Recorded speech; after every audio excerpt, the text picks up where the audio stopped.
Hey everyone, nice to see you again. This is Tea and Politics with Maya, and I'm Maya. Today I'm joined by a very, very important woman in the life of European women's lobby, Marion Böker. Hello, Marion, welcome. Hi, Maya. Nice to have you here.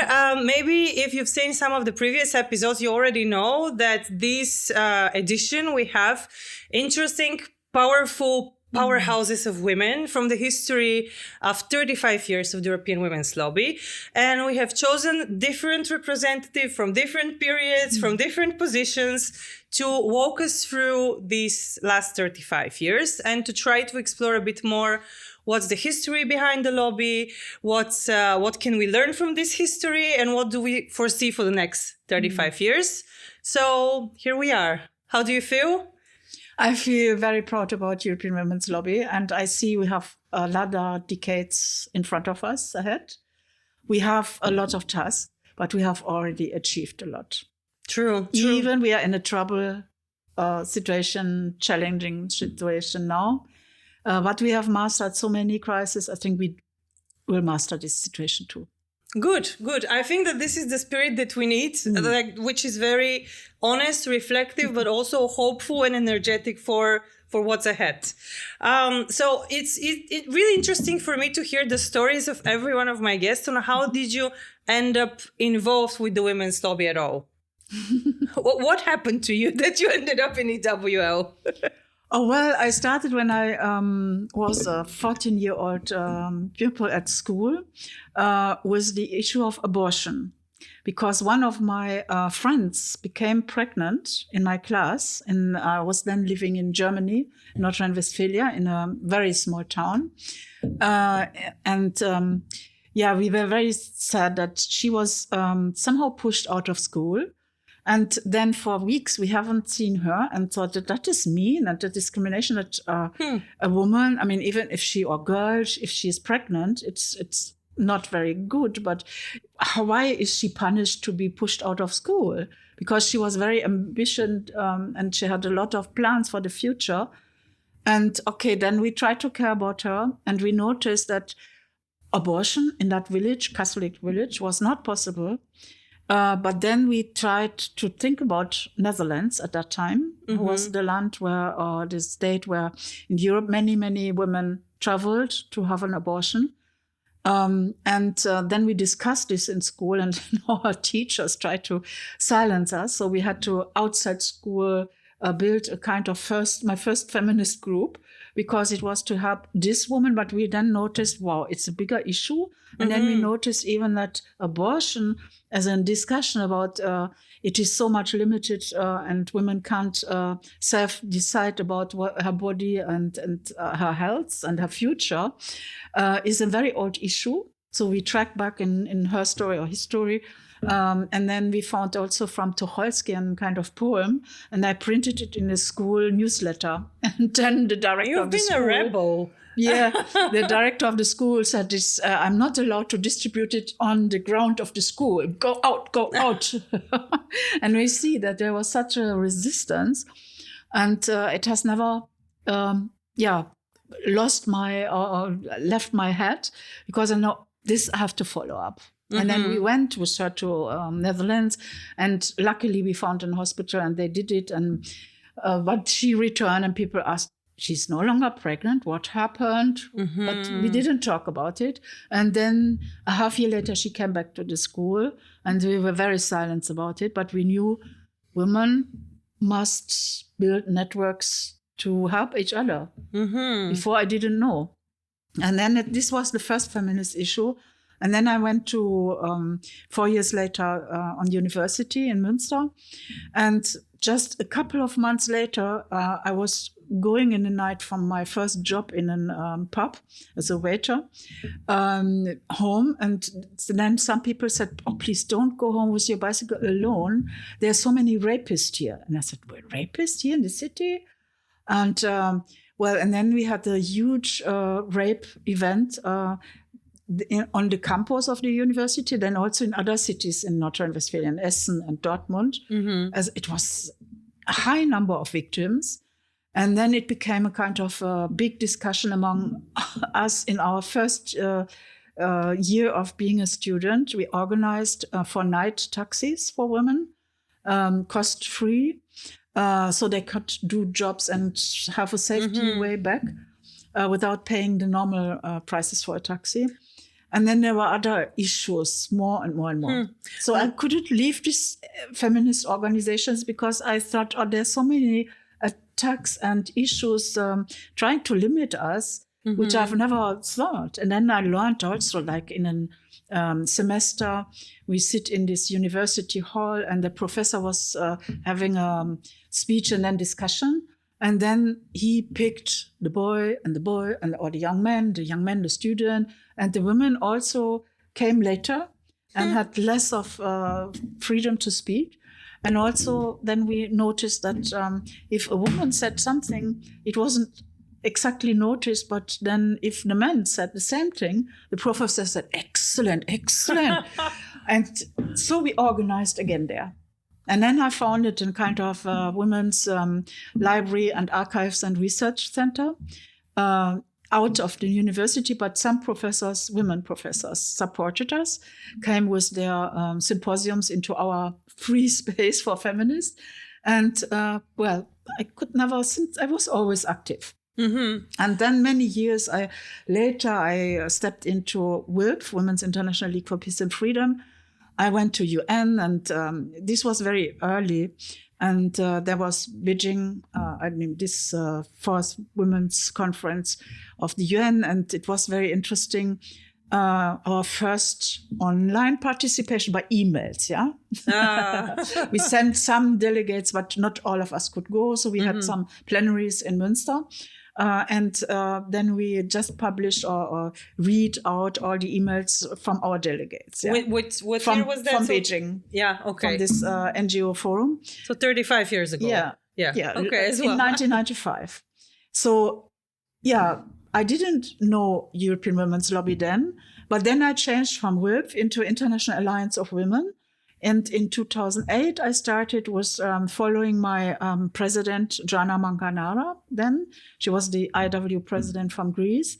And she was then the delegate in European Women's Lobby, of IW to European Women's Lobby. And one day she said, Marion, you can come with me maybe as an observer.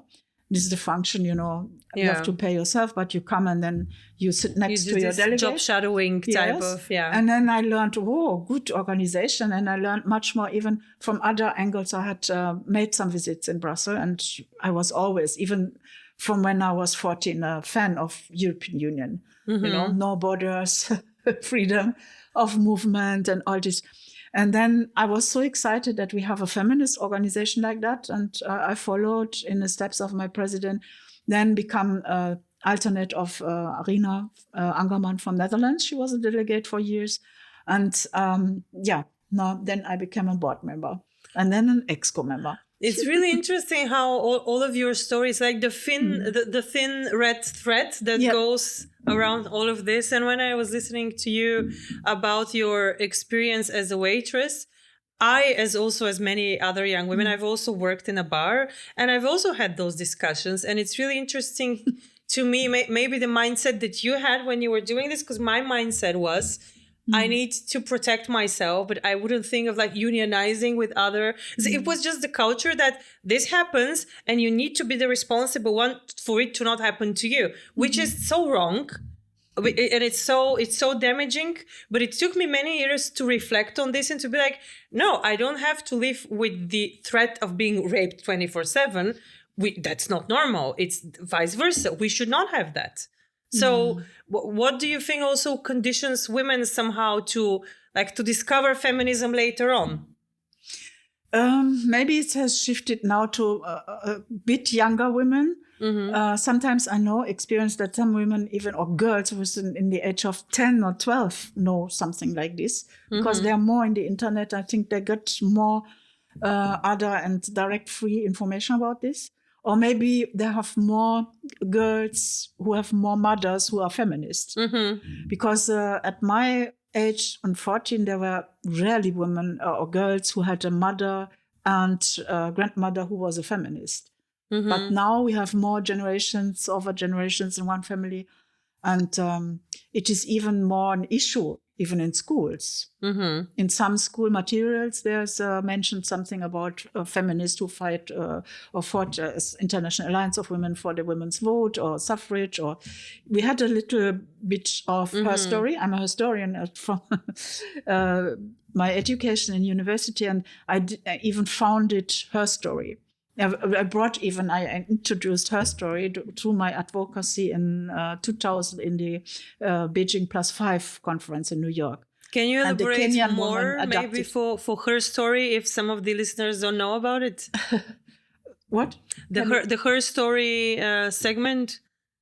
Of Beijing +5? Yeah. There was a long discussion, and then I, like this advocacy, I gave some text to a Kenyan delegate.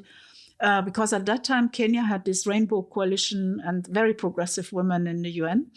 And she brought it to the desk, to the chairperson of the commission. And then they decided they will adopt it in the outcome document, Beijing +5, because the document from Beijing, Platform for Action, and then the Beijing +5 document are both together in this blue Bible of the UN, they call it. Yeah, it's one booklet you can get. The guiding lights. Yeah, and it is very important because we have improved some issues from the Platform for Action from the year 1995.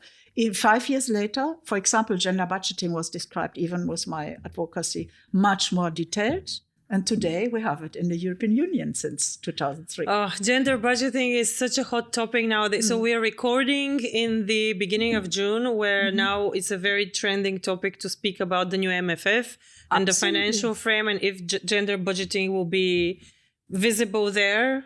So it's not I think it's a forever topic until we have enough women in decision making. I started it in Germany and in 1993. And I made a conference in 1995. And I wrote the first booklet in Germany about it with my colleague Anne Neugebauer, because we both had organized this conference in the city mayor's house on gender budgeting with women from all kinds of cities in Germany. And I followed up this to implement it since then, yeah. Wow. And I'm an expert on this. I have done it in many countries and made consultancy, but also developed national strategies or local strategies. But anyhow, it is so important because it is not only on women.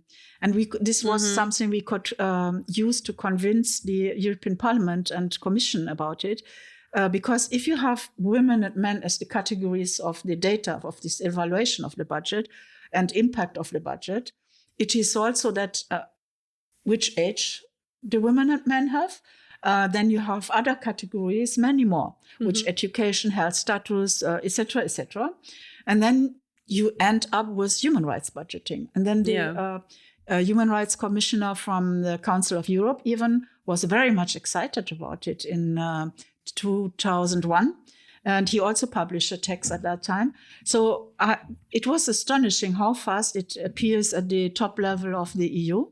But then we needed time. You know, in 2000, they had this conference of UNIFEM and the finance ministries of EU. And they decided in the year 2015, gender budgeting should be implemented everywhere in the EU. But then they forgot. What happened? Yes, what happened?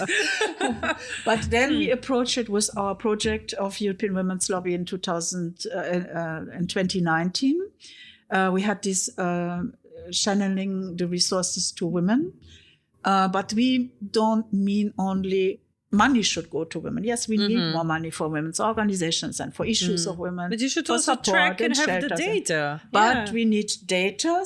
And all budget lines have to support women and men and end up in the objective of gender equality. It can't be against it. Yeah. It must accelerate it until it is de facto implemented. And there are almost no budget lines which are not relevant for gender. Yeah. Maybe a very few, but you should do it in the whole of the budget, but step by step, but then increase it and have it in the whole portfolio of the budget. But 2023, we then have seen that the EU Commission implemented it from January 1st. I've talked to a few people who are involved in local municipalities in different parts, and I've always try to understand. A lot of them don't know about gender budgeting, especially like if you go to a very rural area and you ask like, what is that? What do you understand about it?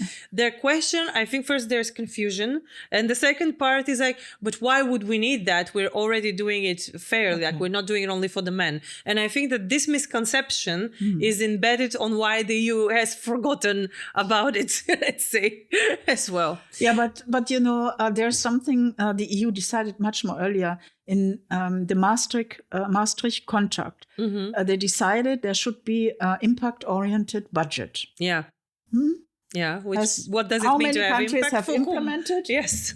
Almost no. But now in Germany, for example, it's in the coalition contract. I hope they really do it and then see they put different categories and men and women and etc. We will talk with the finance minister. He is from Social Democrats. But I have also made experience that there's a much more advanced country in Asia. It is Pakistan. Because they started after Beijing +5 in 3 years later, after also the Sustainable Development Goals. And they're much more closer to digitalization. And indicators, and I don't have these indicators. It's so complicated, too much work. Yeah. No, they said indicators. Wow, yeah, and collecting data and put it online in platform and let digitalization work with it. Well, they have problems at least with gender equality too, but not everywhere. So I've worked in a couple of years in the last, it was 2022 and 3 on a national strategy of gender budgeting in Pakistan. And I see that they are now very, very good implementing it. And we decided from the Friedrich Ebert Foundation to invite them to Germany. And maybe now, since I know it is also implemented in Europe, I think it would be a kind of travel to Germany and Brussels. Okay. And have exchange in Parliament with Commission, and then in Germany with Parliament. And so to let them encourage maybe the politics to go more further, to see, if Pakistan is doing it, why not Germany? Why not Brussels? Why not? Yeah, I know Belgium has also gender budgeting, but it is more limited to some local budgets, not overall. Yeah, but we should get it more done because it's for all citizens in Europe. Because then you have a very proper budget and you can steer it. You can just recognize much more proper where something is not going to the goals, whether it's gender equality or human rights, any kind of portfolio of human rights. If you see the budget is going on to just one majority or dominating group, or it's neglecting some it's not a good sign. Yeah, you need methodology, not ideology. Not parties who have this pro or contra. Budget is our own whole possession. I mean, everybody is working for the tax, so we need proper methodology to go into a very good budget with good outcome or impact. And gender budgeting can do it. One of my teachers in policy making, she would always remind me that if somebody keeps on telling you that you are a priority, but there is not a budget line showing this, they're lying to you. And I think that if a lot of women try to find themselves in the budget of their regional government, I don't think that they would. I don't think that they will be able to track how is that budget supporting their lifestyle very clearly. But I wanted to maybe go a bit to zoom out because you already mentioned Pakistan. And I think that it's really interesting to have somebody to discuss like what international cooperation for women's rights means, working with the UN, because these are big topics and I'm really interested to cover them. But how did you get involved? Like, how did you end up working with Pakistan? This is so interesting. Well, I have worked with a lot of companies, states or companies, I mean, more or less people who from administrations, governments or local governments and administrations or any civil society organizations. And in the UN, there were lots of panels in the end of the 90s then 2008 until the financial crisis, we got a lot of support for this. Certainly the UN and many states understood, gender budgeting, and financial crisis. It was, women can talk about budget, finances. So we have never been recognized so much in this economic field. And it was important for us, for women, even to talk about the balance of care work and introducing it into the economic system. And also there are many more issues, but the UN is also a place where European Women's Lobby has a status under the ECOSOC and has representatives in some meetings, not everywhere, but the UN is our backbone, I think. It's like a huge think tank, but it can make also shape law. Like we discussed today, Women, Peace and Security, the Security Council resolutions, or the 9 human rights treaties, or the next upcoming human rights treaties. EU has adopted a lot of it. We have now in European Women's Lobby had this discussion, CRPD, the Convention on the Rights of People with Disabilities, has been ratified by the whole of the UN. Istanbul Convention has been ratified by the whole of UN, by having been pushed by European Women's Lobby after Erdogan withdraw from it. And then the Turkish Women's Lobby said, what can we do? And then we have a lot of discussion during COVID online with the EU Commission. And then they supported us, even the Parliament, that, okay, let's ratify it, because then it is also valid for Turkey again, no? As a candidate. And for Bulgaria. And for Bulgaria. And others. Did not find it good enough to ratify and it, then we made also as an additional law, at least a directive on violence against women and domestic violence. Well, it's not perfect, but we will update it in a couple of years. Yeah. But it's good. It was a good tool, legal tool, to work with it in the whole of EU, even to become coherence. I mean, with many things. One, European Union should have coherence in human rights. Not that one country is very bad with it and neglects women, or neglects Roma and Sinti, or neglects Jewish people or any minorities. No. Everything, human rights, must be completely coherent in our perfect European Union we want to have. How does that function in the era of Trump, in the era of Orban, in the era of whatever new leaders come? Because I will be very honest, talking to Colette Detroit, talking now to Bettina, to you, and seeing how much progress has been made in these 35 years, I'm really trying to think, if we need to do this with the next generation in 35 years, we will be able to show that much progress for the next 3 decades. What do we do with those right-wing traditionalists, go back to the kitchen movements? How do we do our job in this? Well, we will continue with our achievements. First of all, they are our basics. But we can work with the new generations together, because they now join European Women's Lobby as new delegates, new alternates, etc. But also we can cooperate in networks more over our membership. We mobilize. We can mobilize. And I think all these right-wing movements, they increase so much, and there are too much places in parliaments. And you call them leader. I mean, I call them autocrats or dictators or whatever. True. We must get rid of them. And civil society is now moving more to protest, but European Women's Lobby will continue and work on our women's rights. And we will build even alliances with all other kinds of democrats, men, women in parliament, in commission. And we see that they are eager to know what we will do, and they want to do it together. And even other movements like with the climate change movement, or movements against fascism, or we will join these forces, not always totally, but with the focus on gender equality.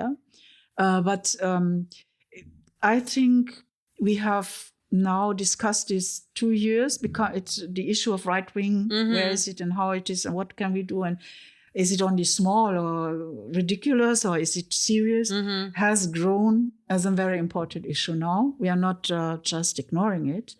We will make plans and strategies, but we go ahead. We still have a kind of positive vision that the majority of Europe, even after this election, will go forward for progress. And we see that also the big expectation maybe gives us encouragement in the EU from all sides. You see that people from US are coming here, professors, people, they see, okay, if this is so terrible here or in Hungary or somewhere else, but people have this big hope and expectation the EU will save us. The EU is this place for human rights. Yes. So EU has to improve. It is a good place, but there are some still things they can improve. Yeah. And we will support that.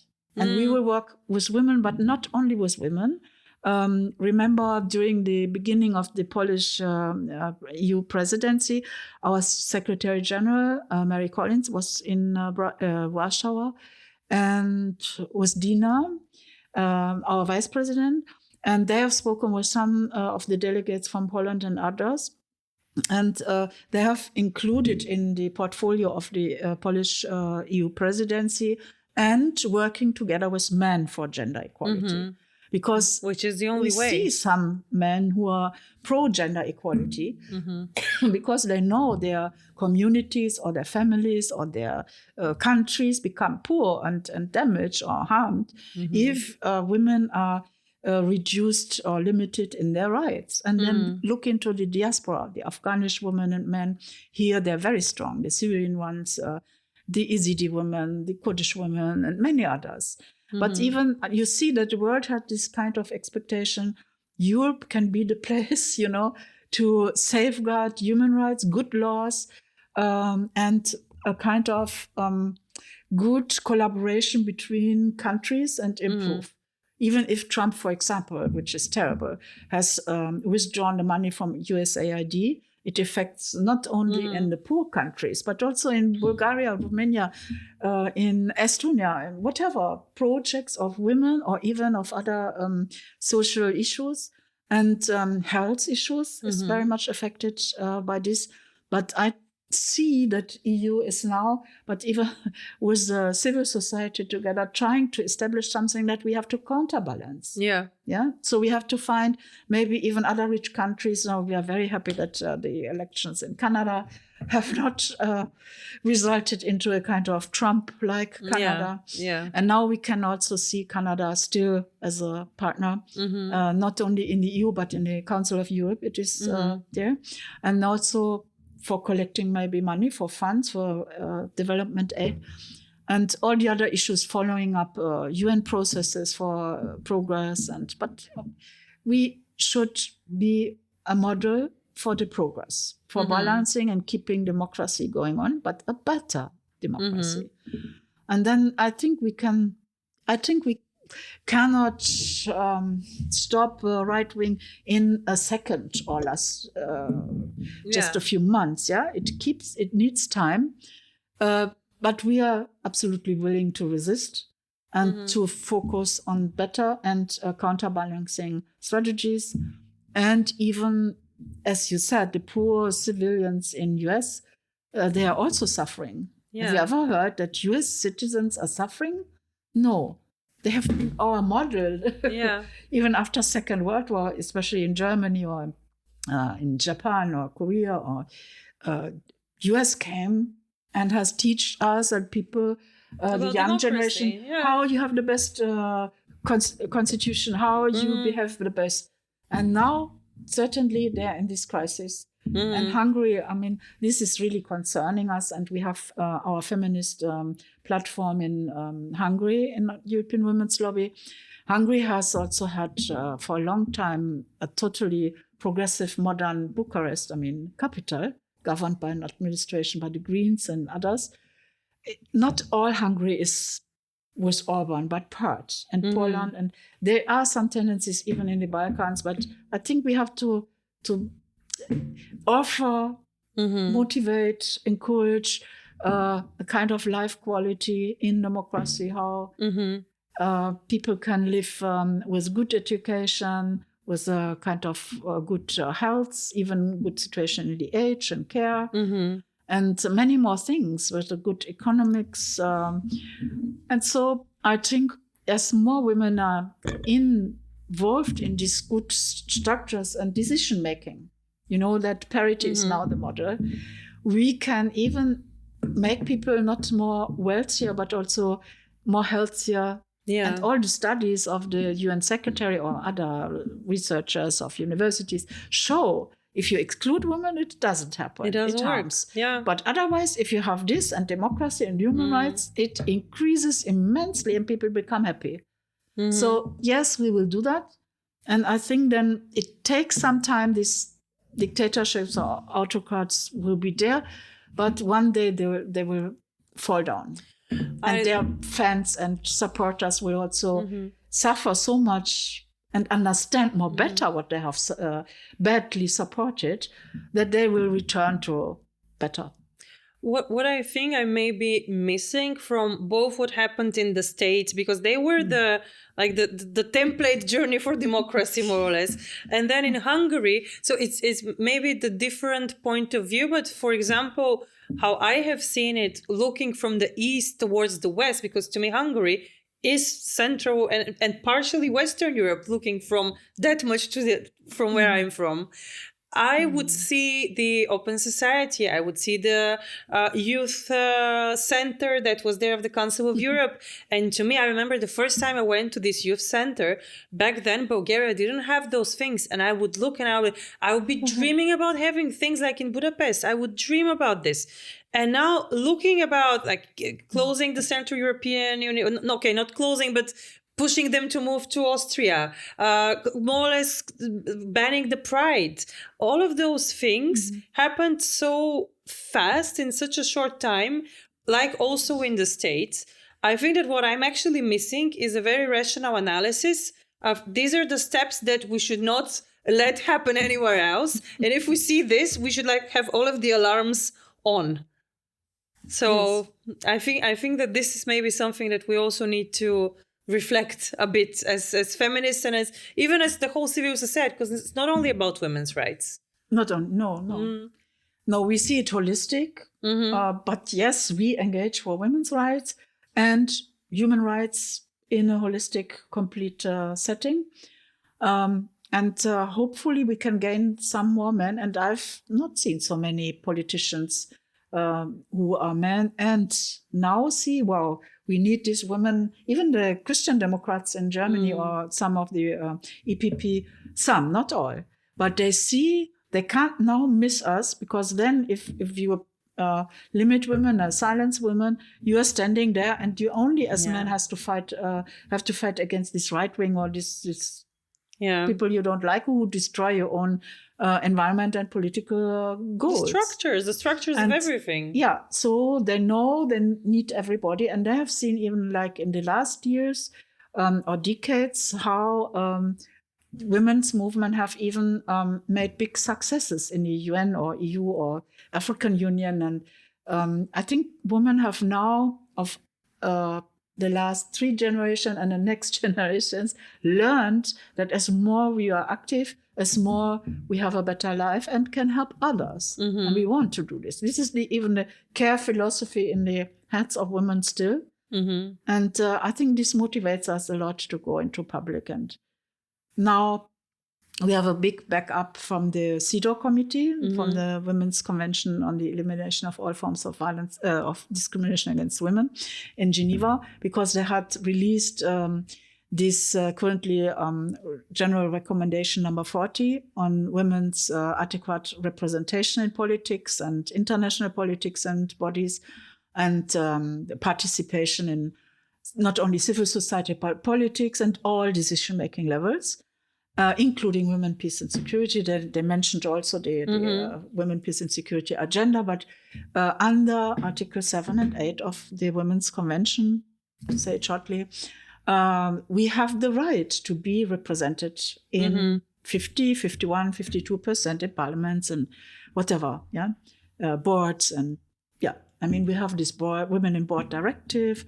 Well, we have to do this, and then the societies will profit from this. not only women. I'm really interested to monitor how this will be implemented, because the next 2 years are crucial for this, for the gender pay directive, which is my personal favorite directive as somebody who experienced the gender pay gap on my own. But I'm really interested to see how different governments what they will do with this, because I know that a lot of companies that I've worked with, like on some consultancy or some lecture, they're preparing. And I was really impressed with different, like really random places where I would ask. And a lot of the corporate sector is ready to implement this. But when you speak with people from different institutions, maybe in the ministry, they would know and they're already working. But if you ask people in other ministries, not responsible for the implementation, they're like, I think I've heard about this, but I don't really know about what to do with it. So but it is not only on parity of women, it is also on diversity and having represented all, even minorities in all targeted groups in decision making of your society. Who started with this? Remember, in the 1970s, there was an amendment to the US Constitution about diversity. And about anti-discrimination, but diversity didn't come from us. It came from US private sector. Bittersweet. Because they started to know, as more diversity, as more women and men you have in your boards or in different levels of decision making, as more income you have, as more capacity for projection and better products you have.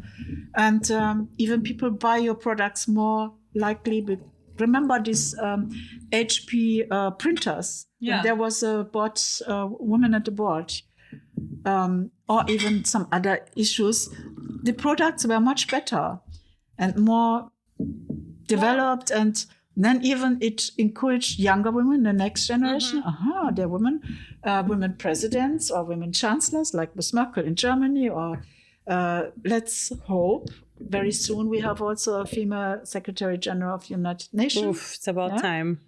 Now the former Foreign Minister of Germany, Annalena Baerbock, she finalized, after the election, her job, but she was elected last week as the chair of the UN General Assembly. So there was once a woman in this position, but it's long ago, not so often. But I think it's a good option to show women, this woman goes from being foreign minister to UN to have such a position. And we need also to put this in the curricula of our school system and university system. This must be taught to women and men over in the next generations, that they see this is normal. This is legal. This and it has binding. To be part of the core. The core values, I think, because now it's considered a bit of an extra rather than, because to me as well, it is a core value of the EU. It's a core value of the progress humanity has made. Because if you look in the last maybe 100 years, obviously things has changed, and they have changed for the good. Of course, there are things which could have been done better, obviously, but there's many things that we really need to take in consideration for what type of world we want to create. And I think that this is something that for many women, it's obvious that it has to be a core issue for everyone coming up. And looking beyond EU's borders, but to our partners who are in the worst situation of the rights of women, look into Afghanistan, the Kurdish women, Yazidi women, or Iran, look there. Who will change the country? Who will change to better? Who is in resistance in majority? Women. And we can learn a lot of them. And I think something has changed in the world, that women now are better even educated and more willing. And they are not all men, but there is partly growing the part of men who understand that this is necessary, even bringing gains for themselves.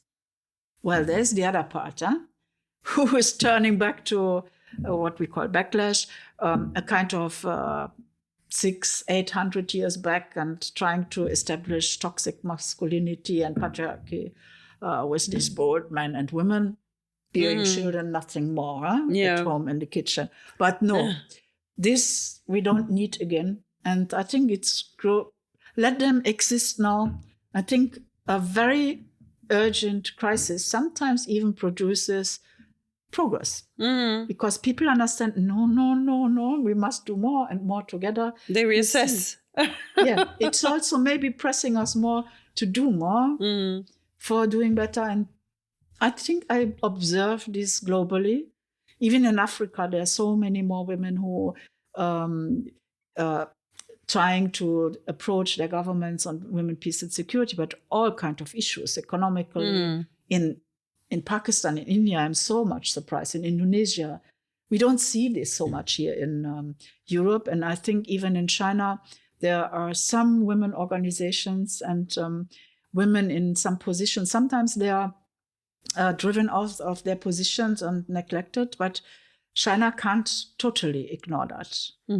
And we can have partners and networks everywhere, and we have. Because one thing, you asked for the UN and the UN World Women Conference in Beijing. I mean, it has brought together the whole world of women, and over decades we had these contacts. And many of these women later decided, no, they are not just teachers or doctors or nurses or in NGOs. They became candidates in parties and in governments. And they're now in IPU. And we know all of them since decades. This is why I expect the revitalization of the CSW, the reform, to improve it, should implement also that we have very soon a kind of 5th Women's World Conference for the next generations. They should meet in one UN World Conference to line up their ideas, their connections, their networks for the next 50 years. And they can open a new paper. It won't neglect or destroy the outcome of Beijing and Beijing +5. It would only open a new blank paper and add new issues, AI, cyber violence, issues which are not really detailed or not even mentioned in the other outcome documents. Not recognized or not existed back then. What about other planets? What about resources? What about women in power? All these issues, I think there should be more. It doesn't mean that we say we stop with Beijing. We have to implement it. We have to even evaluate it every 5 years. That's good. But we could even push it becoming faster implemented. But there are new issues, new situations, new technologies. We have to talk about that. You mentioning the next generation of women, the next generation of feminists, to me also brings the topic of how do we foster a healthy intergenerational dialogue within the feminist field. Because I think that it's, even though the feminist bubble is not that big as a whole, I think it's very fragmented. And I think that this is something that we need to work better to somehow agree on more things rather than find every little detail that we don't consider we agree 100% on. And this is where we actually finish with Bettina, exactly on this note, that we need to somehow create a sense of community. And I'm not talking only about the lobby, I think within feminist organizations. So how do you think that this is doable? Let's start from there. And how, if you think? Absolutely. It must be on all levels, locally, regionally, or national, regionally, and globally. But in all generations, and we must cooperate together.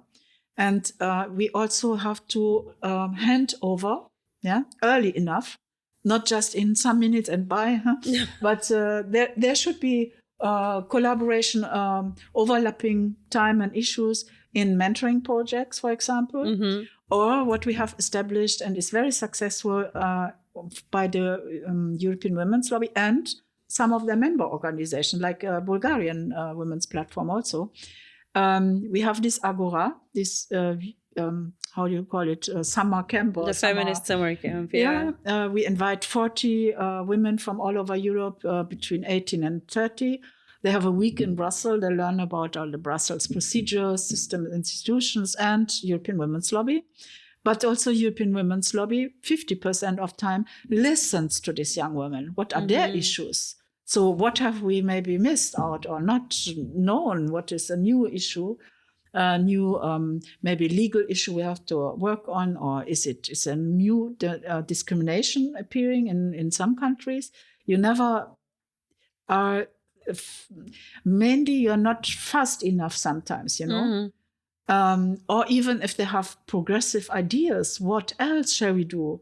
And put forward in the parliaments or whatever. What is the I think there are many more issues we can do or formats we can do, but we have to integrate young women. And I'm very concerned sometimes about the curricula in these school systems, because they don't show about feminist organizations, networks. Why not in school books, when there's somebody was in the age of 10 or 12, sees, okay, Europe, Brussels, the capital, there's the parliament, there's this, we make a visit. And there's European Women's Lobby, there's the social network, there's this platform and that. Not only the women's organization, but we should be, they should early learn that this is available and make visits and kind of know, okay, I will do an internship there and try to get in touch with, not Brussels, let's be in an organization of feminists or activists here in my town. So this will continue and even start earlier, because even some problems touch earlier those young women and boys. Because of the, have you seen in Berlin, for example, we have this little child, they are 3 years old and hold this mobile phone and they do this knowing they can't read and write, but they can, by their view, they see these kind of pictures, the left and the upper button and then a downer button, there's the game and the music coming or something. So they know how to use a mobile phone, but they very early then also receive some information. And also maybe discrimination or some weird issues. And I think these schools and universities should also have more of these feminist issues and legal laws which came from feminist organization or human rights law. All this, even international criminal law, must all be enshrined in this curricula more than it is. And also our politicians and in the education system, but also in the politics and private sector, they have to learn human rights are binding. It's not just add-on or, well, some people are behind human rights, but no, we have it is for everybody. It's compulsory and you have to implement respect, and you have also tools to use it. If there's a discrimination, you go through your legal system in your country, but then there's more. There's the European Court of Human Rights, or there are the human rights treaty bodies and their option protocols. You can forward complaints there. So there's much more. And I see sometimes when there are childcare institutions or schools, when they have workshops on human rights, I see also that very young persons have a very natural relationship to human rights or injustice. They see injustice very soon. No, that's not possible. And their values. Later, I think when they're educated, they will be unlearned about something like this. I agree with you. And I've also seen it through my children, because when we speak about justice, I think for children is many times related to people, not who they imagine, but people who they know. And they somehow feel that if somebody's rights are damaged or somebody is unhappy in a situation, it's very personal. And I think that when we somehow grow old, we lose these links between people, and we somehow become more impersonal and be like, okay, somebody's human rights are damaged, it doesn't concern me anymore. I will tell you, sometimes we see that more the right wing or the conservative, even von der Leyen now tries to do this omnibus. I mean, to stop development, implementation of some of our directives, 27 of directives. Like, for example, the horizontal diversity directive on many rights of many persons, including persons with disabilities and women and men, and etc. They want to slow down, and they say this is less bureaucracy, more easy life for private sector. But there are models fighting against it for diversity and human rights and gender equality as well. This is in France and in Germany. France started first with this Charter for diversity in France of the private sector. And in Germany, we had then started 5 years later with it in Germany. There are now about 400 private sector organizations, not all the very big one, but also smaller, and some civil society organizations. Now, after Trump has canceled this list of terminologies and words, he didn't allow anymore, has a censorship on diversity, activist, feminist, women, whatever. It's a long list of even human rights language. It's agreed human rights language, which is in the conventions, yeah? But he wants to cancel all this. He and, for a time, Elon Musk. But he turned today. I was some companies say, oh, yes, let's do our business with US again and not let it break down. And so, we cancel diversity, some, SAP, for example, and we were very frustrated about it. Yeah. But there are these 400 organizations in the Charta der Diversity in Germany, and the same in France. And the organization and private sector said, no, we stay with diversity. No, we continue. No way, because it brings us more gain, more success. Financially is better. And you see, we should also align with them. Mm-hmm. It is not that the whole sector is against it.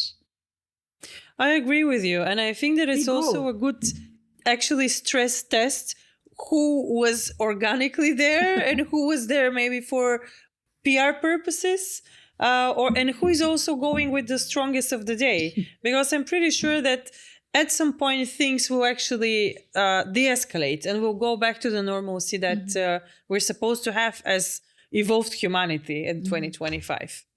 Okay, I have 3 last questions that I'm asking all of the people who are part of those mini-series on the 35th anniversary.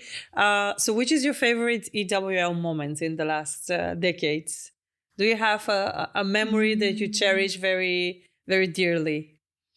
Yeah, especially those moments when we fall into a crisis.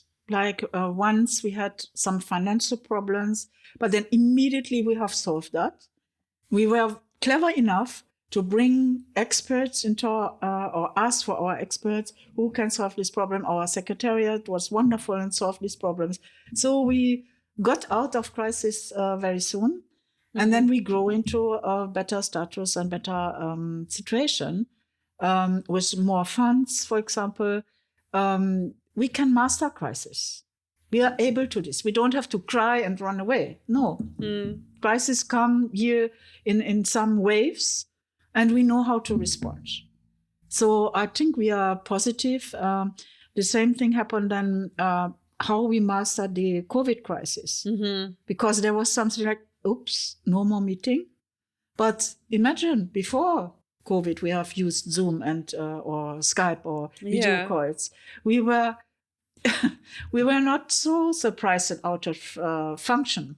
Yeah. And I think, well, there have been some elements which have caused some crisis, because if you only are online and you miss your social contact directly, it creates problem. But we have very soon become aware of it. So now we can meet again since a couple of years, and we are happy about it. But we can also additionally have this tool which allows many more to participate. For example, this webinar, international webinar I organized on Women in Peace, was the Ukraine women and African women and etc. They all could participate at no cost.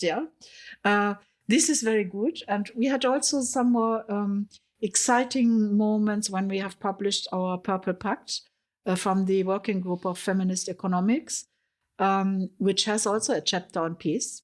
And we will continue on this. And I know that we were aligned very much with von der Leyen's Green Deal.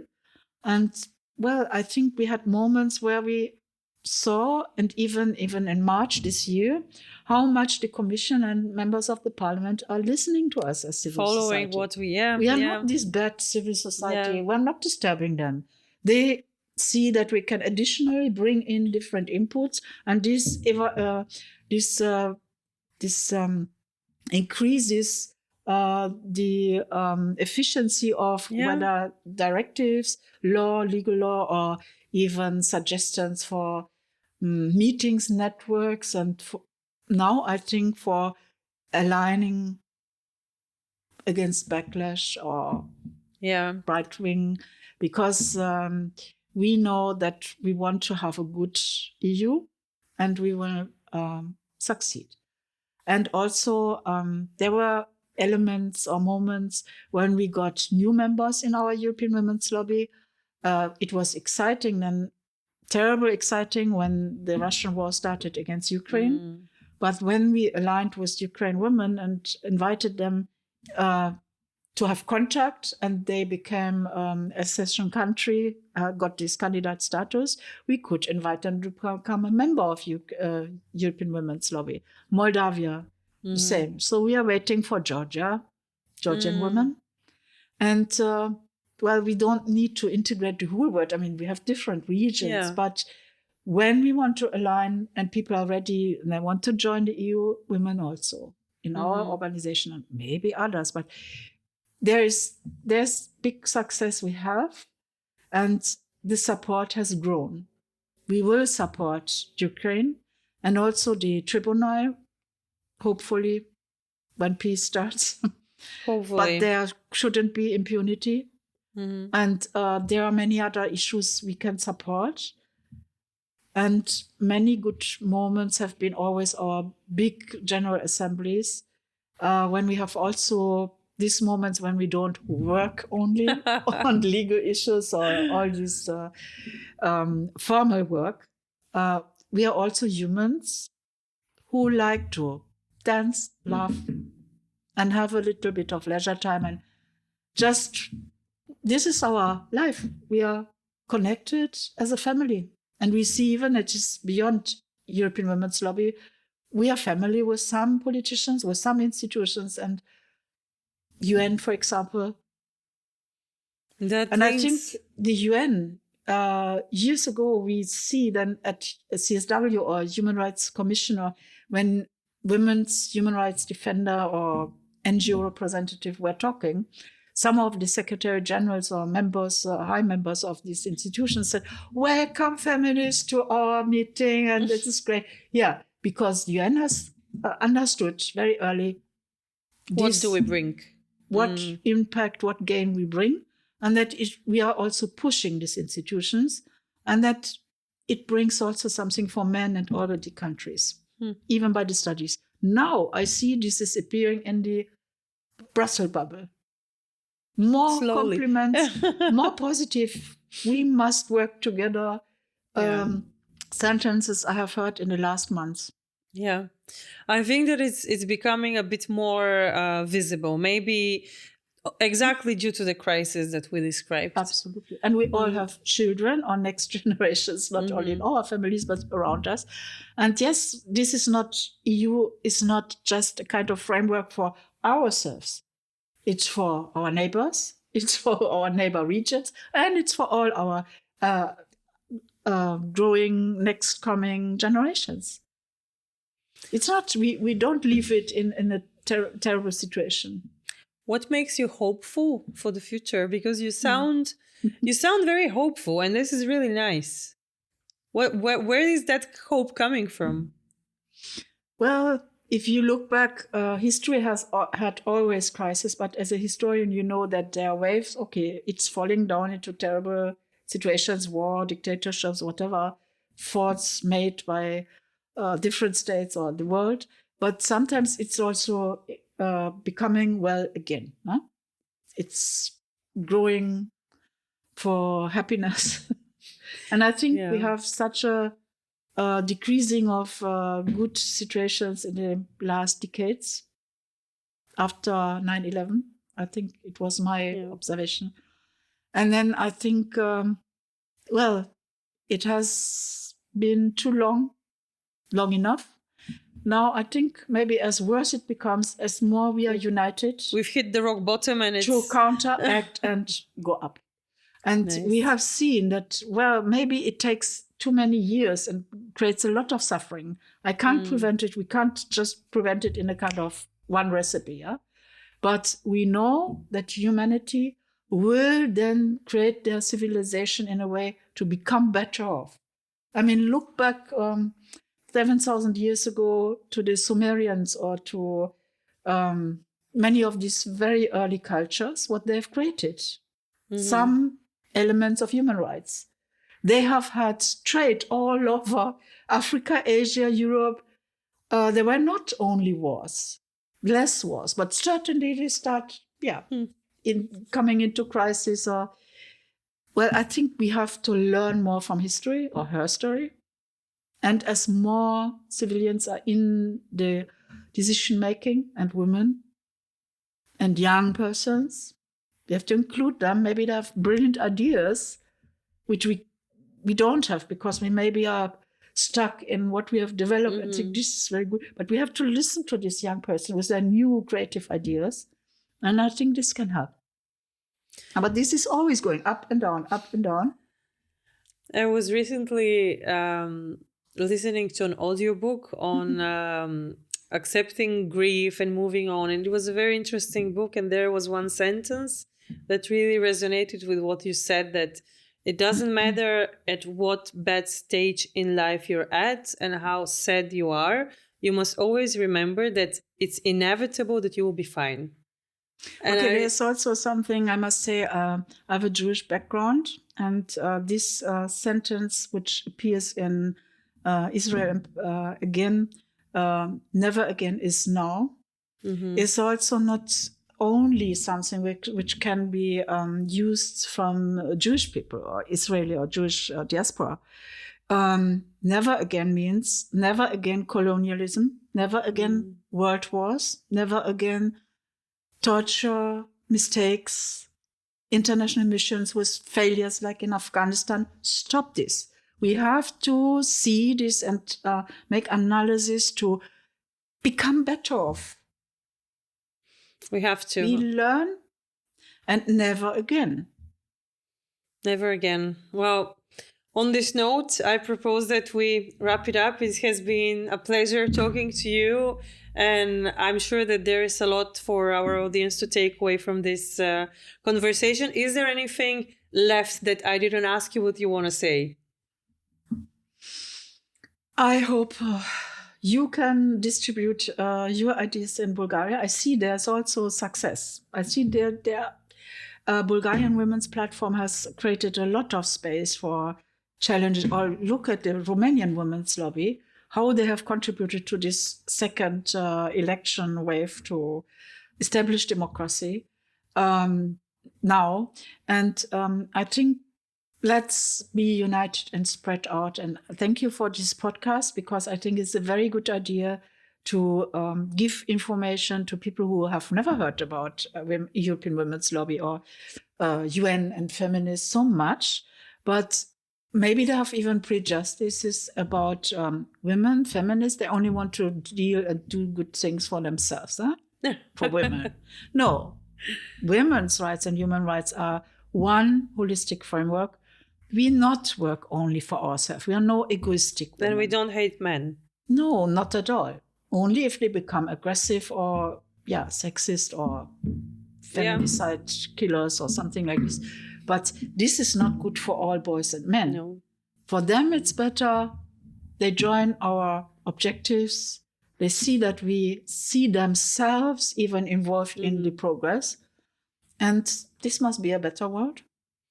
I hope so. I hope so, because I try also to see as a mother of two boys and one girl, I always try to think about how feminism helps all of them. And I think that the way that we need to do it is exactly this, with really equality and human rights at the core, and with very, very clear boundaries to what is not acceptable for our society. And I think that this is what the lobby has been doing for the last 35, and hopefully will continue for, I don't know, as much as it's needed, because there is this methodology on like the social impact development, the theory of change. And there is this answer, what is your end game? And I always like to say that, for example, for the social tea house, my end game is to not exist, because I want to have a world where the tea house is not needed. So maybe that eventually in some decades, it will be enough with the work that we've done. And it will be okay, the end game. And there's something else for the younger generation. They're more involved in climate change protests, but also they hope politics, systems, institutions will act as soon as possible and needed to stop this, not only mitigate, but to stop and withdraw it, push it back and keep our planet alive, not only themselves, but also all species, the animals, the rivers. You see this, the Alps or Himalaya is melting down and all the other issues, no. There can't be any lie like, no, climate change doesn't. I mean, everybody can see now everywhere. Even I'm wondering, Trump and, the hurricanes they have and all these fires in California, how can they say it's not existing, not doing anything? I think this will change, but we have to even embrace climate change politics, because this planet, to keep this planet alive, and not only ourselves, is very, very much needed. And it is also a feminist issue, because we have always been active for environment. There was another terminology, but caring about not only ourselves, but the others, caring about family, but the planet, the children, and the animals. And then this is the planet. And it's not only the planet, it's the system of the planets. It's much more. So I think, there is something we can also do, and people will agree to us that, yes, it's important. Even if there are now some attacks against climate change activists, but there are even false, fake ideologies or attacks. They'll pass. We can do together. And I hope that von der Leyen also here in Brussels will remember that Green Deal was a good issue, and that the next new Green Deal can also include progress. Well, fingers crossed to that. I think that in summary, I can take away from this conversation that feminism is actually care. It's care for everyone around you, for everything around you, and safeguarding that space. So on this note, again, thank you very much, Marion, for joining me this evening. It was really interesting. You're like an encyclopedia on so many things, so many regions, so many topics. It was really, really interesting to talk to you. And I'm sure that there will be a lot of takeaways for our listeners. Thank you for joining us. We have 2 more people to meet as part of those series, but I'm not going to spoil who they are. If you want to know more about the Women's Lobby, there will be a link down below, and you can like and subscribe this video so it's more visible for people, because I'm not sure YouTube is promoting that much feminist content. But again, have a good day. Be kind to others. Be a good carer for your environment. Be a feminist. And enjoy. Thank you very much. Have a nice day. Bye-bye. Bye-bye.